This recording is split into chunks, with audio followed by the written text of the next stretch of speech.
శేషాద్రినిలయ గోవింద, శేషశాయిని గోవింద, శ్రీనివాస శ్రీ గోవింద, శ్రీ వెంకటేశ గోవింద.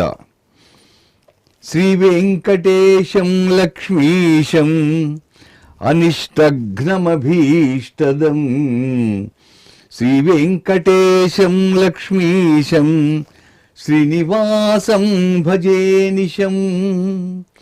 అశేషశయనం శేషశయనం శేషశాయినం, శేషాద్రీశం అశేషం చ శేషాద్రీశం అశేషం చ శ్రీనివాసం భజే నిశం, శ్రీనివాసం भजे निशम.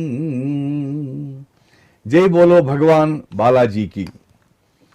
प्रिय भक्तजनों, वाहनों की विशेष प्रकार की सेवाओं में एक है मोहिनी अवतार. मोहिनी अवतार आज हम देख रहे हैं. ब्रह्मोत्सवों के 5वें दिन भगवान बालाजी मोहिनी के रूप में नहीं जगन मोहिनी के रूप में दर्शन दे रहे हैं. प्रातः ही दया निधान कृपा सागर एवं आर्तरक्षक बालाजी मोहिनी का रूप धारण करके श्रृंगार रस देवता सा दर्शन दे रहा है भक्तजनों.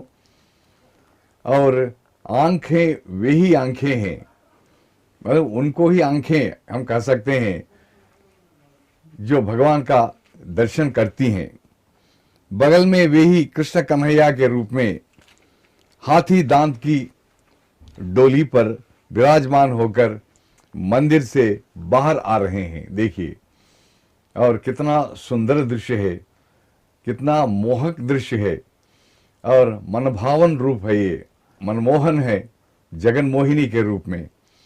मनमोहक श्रीकांत का स्वरूप अद्भुत एवं बड़ा ही लुभावना होता है, देखते ही बनता है. ये पुंसाम मोहन रूपाय नामक उक्ति को सार्थक करते हुए श्री महाविष्णु जिस किसी भी रूप में हो पुरुषों को भी सम्मोहित करता है. रामायण में कहा गया है कि भगवान राम पुरुषों को भी आकर्षित करते थे. और तो और मोहिनी रूप में है ना, फिर कहना क्या है, अतृप्त अमृत रूपाय वेंकटेशाय मंगलम कहते हुए भक्त हर कदम भगवान की आरती उतार रहे हैं. रामायण में कहा था कि भगवान श्री रामचंद्र इतने सुंदर थे कि देखने वाले देखते ही रह जाते थे. उसी प्रकार भागवत में भी जब कृष्ण कन्हैया जाते रहते थे तो ऋषियों की पत्नियां देखती ही रह जाती थी, और ऋषि भी पुरुष होकर भी वे कृष्ण के सौंदर्य से आकर्षित होकर अपने अपने काम भी छोड़ देते थे. तो ये सौंदर्य कृष्ण और राम का जो दिव्य अलौकिक सौंदर्य है आज हम भगवान बालाजी के इस मोहिनी अवतार में हम देख रहे हैं. और भक्तजनों, महाभागवत में मोहिनी अवतार का मनोहर प्रसंग है, उसका अद्भुत वर्णन भी हमें वहीं मिलता है.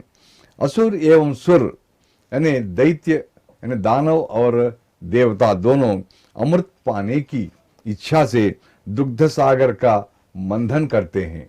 और इस तब उसमें से हमें हेय एवं जानलेवा विष के साथ साथ जहर के साथ साथ अमृत, कौस्तुभ, ऐरावत, कल्पवृक्ष इत्यादि अनेक बहुमूल्यवान वस्तुएं प्रकट हो जाती हैं. कहां से? उस दुग्ध सागर से, यानी दूध के सागर से. उन्हें विविध देवताएं स्वीकृत करते हैं.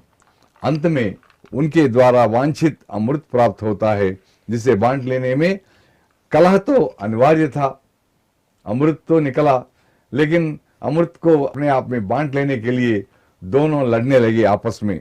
अमृत के लिए सुर असुर जब आपस में लड़ने लगे तब भगवान श्रीहरि उस कलह को दूर करने के लिए उनको वहां प्रकट हुए और उनको रोककर दुष्ट असुरों से अमृत कलश को बचाकर सदाचारी सुरों को ही वे देने को तैयार हुए। इस क्रम में असुर मोहिनी के रूप में आए हुए श्रीहरि के माया जाल में फंस जाते हैं और सुध बुध खो बैठते हैं। वे श्रीहरि अंत में उन्हें चकमा देकर अमृत सुरों को दे देते हैं, यानी अभी अमृत उनको मिलता है। मोहिनी रूप धारण का लक्ष्य तब जाकर पूरा हो जाता है। भगवान सुरों में अमृत बांट देते हैं। सारा जग माया मोह के अधीन है। यह जग सारा माया है। गीता में भी कहा गया है, मम माया दुरत्यया, मेरी माया से ही यह सारा जग आकर्षित है, उसी के अधीन है। फिर भक्तजनों, जगन्नाटक सूत्रधार तो तिरुमलेशी है। वे इन ब्रह्मोत्सवों में मोहिनी रूप में प्रकट हुए और माने बता रहे हैं कि मैं ही जगन मोहिनी हूं, और ये रूप धारण करके वे सारा इस जग को माया मोहित कर देते हैं और आकर्षित कर रहे हैं। इसका कारण वे ही हैं।